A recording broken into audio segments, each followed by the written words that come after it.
اصل چیز ایمان ہے.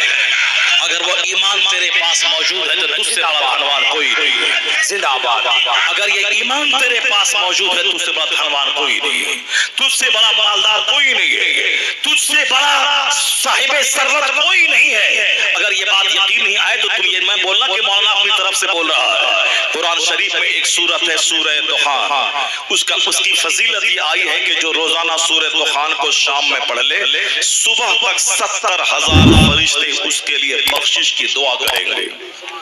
ذرا زور سے بولو نا سبحان اللہ. سبحان اللہ. راشد بھائی نعت پڑھ رہے ہیں تو تم چیخ کے چلا کے سبحان اللہ بولتا ہے. یہاں دین اسلام قرآن حدیث کی بات ہو رہی تو سبحان اللہ کیوں نہیں بولتا ہے تو بولو نا زور سے سبحان اللہ. سبحان اللہ. ہاتھ اٹھا کے بولو لا الہ الا اللہ. غور سے سنو تقریر اسے کہتے ہیں. جلسہ کرانے کا مقصد یہ ہوتا ہے 2 مہینے 3-4 مہینے پہلے جلسے کی دعوت ملی ہے. 4 مہینے سے 4 مہینے ہمارے مولوی بھائی لوگ بھی وہ صاحب عالم دین اور علم دین اور قرآن حدیث کی بات کا ویلو یہ نہیں دیتے ہیں. نعت سنتے ہیں اور بھاگ جاتے ہیں اسٹیج سے. اس کا مطلب نکلا کہ اس کے نزدیک قرآن اور حدیث کی بات کی قدر نہیں ہے, نعت کی قدر ہے. اگر نعت کی قدر ورنہ سن کے وہ نہیں بھاگتا. جو عالم ہوتا ہے وہ علم دوست ہوتا ہے. وہ اگر وہی علم کی قدر نہیں کرے تو کون دوسرا علم کی قدر کرے گا. میں امید کروں ان جاہلوں سے جاہل قرآن حدیث کی قدر کرے گا, جبکہ بعض دفعہ جاہل ان لوگوں سے زیادہ قرآن کی قدر کرتے ہیں. تو جو مولوی نعت سن کے بھاگ گیا, کوئی ضروری کام نہیں تھا چلا گیا, وہ تو ان جاہلوں سے بھی غلط کام کیا. وہ علم رکھتا تھا پھر بھی بھاگ گیا اور نعت سن کے. مگر یہ جاہل تو خوش نصیب ہے جو نعت سننے کے بعد بھی بیٹھ کر دین اسلام کی بات سن رہے ہیں. سبحان اللہ. سبحان اللہ. 4 گھنٹے 4 مہینے سے بھیک مانگ کے جلسہ ہوا ہے. یہ پنڈال سجا ایسا نہیں کہ کوئی سیٹ اپنی طرف سے 4 لاکھ دے کے جلسہ کروا رہا ہے. کیا ایسا ہے کیا؟ ایسا نہیں ہے. چندہ 10 ٹکا 20 ٹکا 50 ٹکا 100 ٹکا یہ جمع کر کے چندہ ہوتا ہے. تب ایک بار لفاف میں بند کر کے 2 لاکھ روپے ٹینٹ والے کو دیا جاتا ہے. لفاف میں بند کر کے 50,000 خطیبوں شاعروں کو مہمانوں کو دیا جاتا ہے. وہ 50,000 کیسے جمع ہوئے؟ 50 ٹکا 100 ٹکا 10 ٹکا 20 ٹکا 5 ٹکا ایسے کر کے تب وہ جمع ہوا. یہ آپ لوگ آ کے بیٹھ گئے اور بیٹھنے کے بعد نعت سن کے بھاگ گئے تو کیا آپ نے قدر کی اس کی جو 4 مہینے بھیک مانگ کے یہ محفل سجائی ہے؟ یہ محفل اس لیے سجائی ہے تاکہ 5 گھنٹہ آپ بیٹھیں. جو آپ مدرسہ جا کے نہیں سیکھے ہیں 10 سال میں وہ یہاں 5 گھنٹے میں سیکھ لیں. جو خانقاہ میں جا کے آپ نہیں سیکھتے وہ یہاں سیکھ لیں. خانقاہوں میں کیا کرتے ہیں آپ؟ بابو حضور تیل پہ دم کر دیجئے, بابو حضور پانی پہ دم کر دیجئے. میرا بیٹا گریجویٹ ہے, انجینئر ہے, نوکری نہیں ملی ہے, تعویذ دے دیجئے. میری بیٹی ہو گئی 38 سال کی, شادی نہیں ہوئی ہے, ایک تعویذ دے دیجئے. 18 سال میں رشتہ آیا تھا مگر تم نے اس رشتے کو ٹھکرا دیا. نہیں, اچھا پیسہ والا چاہیے. پھر 20 سال میں ایک رشتہ آیا, تم نے بولا نہیں اس سے زیادہ خوبصورت رشتہ چاہیے. پھر اللہ رب العزت نے کی طرف سے جو رشتہ آیا تم نے ٹھکرایا. اب تیری بیٹی کی عمر ہو گئی 38 سال 40 سال, اب تو روتا ہے کہ کہیں سے رشتہ آ جائے. چاہے لولا لنگڑا اپاہج گونجا جو گونگا جو بھی ہو ملے میں کروا دوں. کم سے کم میری بیٹی کنواری پن کا داغ لے کے دنیا سے نہ چلی جائے. یہ کم سے کم اس کا شادی تو ہو جائے. جو ایک بوجھ میرے سینے پہ ہے یہ بوجھ تو اتر جائے. شادی تو ہو جائے, پھر اس کے بعد لڑکا مر جائے, چاہے میری بیٹی مر جائے, کم سے کم شادی تو ہو جائے تاکہ لوگ تانا نہ کسے کی بیٹیاں کی شادی نہیں کروا پایا. پہلے رشتے کو ٹھکرایا تھا, اب بعد میں رشتے کو ڈھونڈتا ہے کہ کہیں سے لولا آ جائے, لنگڑا آ جائے, کوئی کالا آ جائے. جو اللہ رب العزت کی نعمت کو ٹھکراتا ہے اللہ بعد میں اسی طرح تڑپاتا ہے, اسی طرح سے تڑپاتا ہے. سماج کے بہت سارے لوگ نوکری پہلے آ رہی تھی لے لینا چاہیے, نہیں میں بہت بڑا پڑھا لکھا آدمی ہوں مجھ کو بڑی نوکری چاہیے. اب بعد میں جب عمر ختم ہونے لگی تو چپراسی کی نوکری ڈھونڈ رہا, نہیں مل رہی ہے. جو اللہ رب العزت کی نعمت کی قدر نہیں کرے گا بعد میں وہ نعمت جب اس سے روٹ جاتی ہے تو پھر وہ تڑپ تڑپ کے نعمت کو ڈھونڈتا ہے, نعمت نہیں ملتی. حدیث میں آیا ہے کہ دانے کی قدر کیا کرو, روٹی کی قدر کر ورنہ جس قوم سے روٹی روٹ جاتی ہے دوبارہ نہیں آتی ہے. روٹی کی قدر کر. چاول نیچے گرے تو اس کو اٹھا کے کھا لے, روٹی نیچے گرے اس کو اٹھا کے کھا لے. ایسا نہیں کہ آدھی تیری آدھی میری کر دے. 1 kg چاول بنایا, 2 آدمی کھایا, باقی جو چاول بچا اس کو نالی اور گٹر میں جا کے پھینک دیا. نہیں نہیں, بھات اگر بچ جائے اس کو دوبارہ اس کو آگ میں جلا کے اس کو بریانی بنا کے اس کو کھا لے.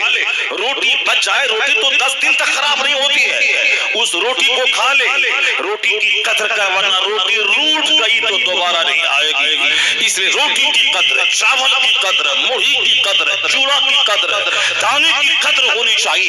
ورنہ جو دانے کی قدر نہیں کرے گا بعد میں دانے کو وہ ترس جائے گا, دانا نہیں ملے گا. زندگی کی قدر کرے, ورنہ زندگی جب روٹ جائے گی تو پھر دوبارہ زندگی نہیں ملے گی. رات کی قدر کرے, رات اگر چلی گئی اور دن میں موت آ گئی تو دوبارہ رات نہیں ملے گی. دن کی قدر کرے, اگر دن چلا گیا رات آنے سے پہلے موت ہو گئی دوبارہ دن نہیں ملے گا. آنکھ کی قدر, زبان کی قدر, پیٹ کی قدر, ورنہ ایک وقت تو ایسا آئے گا دانا پچا نہیں پائے گا اور مر جائے گا, ایک دانا کھا نہیں پائے گا. نعرے تحریک, نعرے رسالت, مسلک اعلیٰ حضرت علماء اہل سنت. آپ حضرات آپ لوگ اپنی جگہ پہ کھڑے رہیے, حضرت کو آنے دیجیے. اپنی جگہ پہ کھڑے رہیں, استقبال کریں اور کوئی مصافحہ نہ کرے. حضرت کو آنے دیجیے, ادب کے ساتھ کھڑے ہو جائیے اور اپنی جگہ سے مت ہلیے. نعرے تکبیر. آپ لوگ اپنی اپنی جگہ بیٹھے ہیں, ماں بہنیں اپنی اپنی جگہ میں بیٹھے رہے. میری ماں بہنوں سے گزارش ہے کہ ماں بہنیں اپنی اپنی جگہ بیٹھے رہے. آپ وہی جوڑتے رہیے. آپ پیسہ ہم لوگ کماتے ہیں اور جوڑتا ہے میرا بھائی ادھر بیٹھ کر کے کہ اتنا مہینے میں ہو گیا ہوگا. تو دوسروں کا پیسہ مت دیکھیے, بلکہ یہ دیکھیے کہ یہ آدمی ایک مہینے میں 30 تقریر کرتا ہے. اگر ہر جلسے میں 5 آدمی ہی اگر دیندار اور غلام مصطفیٰ بن گیا تو ایک مہینے میں کتنے ہو گئے, کتنی نیکیاں اس کے نام اعمال میں لکھی چلی جا رہی ہیں. اللہ صاحب پازیٹیولی سوچا کیجئے کہ دین کا کتنا کام ہو رہا ہے. اور کون ہے جو اس قدر اپنا گھر بار بال بچے سب چھوڑ کر صاحب مہینوں گھر سے باہر رہ کے ایک ہی نشہ ہے کہ کس طرح لوگ نیک بن جائے, کس طرح لوگ متقی بن جائے, کس طرح لوگ دیندار بن جائے. اگر صرف پیسہ کمانا مقصد ہوتا تو 2-4 کامیڈی ہم بھی یاد کر لیتے اور کامیڈی سناتے, سارے مجمع کو ہنسا کر پیٹ میں درد کروا دیتے اور آپ وہاں سے اٹھتے ہوئے بولتے کیا زبردست مزہ آ گیا ہے, مولانا نے کیا زبردست تقریر کی ہے. راجو سریواستو جیسا آدمی مر گیا مگر وہ کامیڈی کرتا تھا, اس کامیڈی میں کروڑوں آدمی کو ہنساتا تھا. وہ کروڑ پتی بن گیا ہنسا کر. وہ بولتا بھی تھا, میں نے ایک بار سنا, جب تک زندہ تھا تو میں نے قاعدے سے ان کو جانا تک نہیں, مرنے کے بعد میں نے ان کے بارے میں جب سنا تو میں نے دیکھا ایک کلپ میں وہ بول رہا ہے کہ میں لوگوں کو ہنسانا چاہتا ہوں, چاہے دوسروں کا پاؤں پکڑ لینا پڑے, چاہے اس کا نام بگاڑ کے بولنا پڑے, چاہے جس کی بھی نقل کرنی پڑے, مگر میرا ایک ہی مقصد ہے دوسروں کو ہنسا دینا. تو وہ ہنسانے میں کامیاب رہا, کروڑوں روپے کما لیا, مگر ساری دنیا کو ہنسانے والا انتہائی دردناک موت مر کے دنیا سے چلا گیا.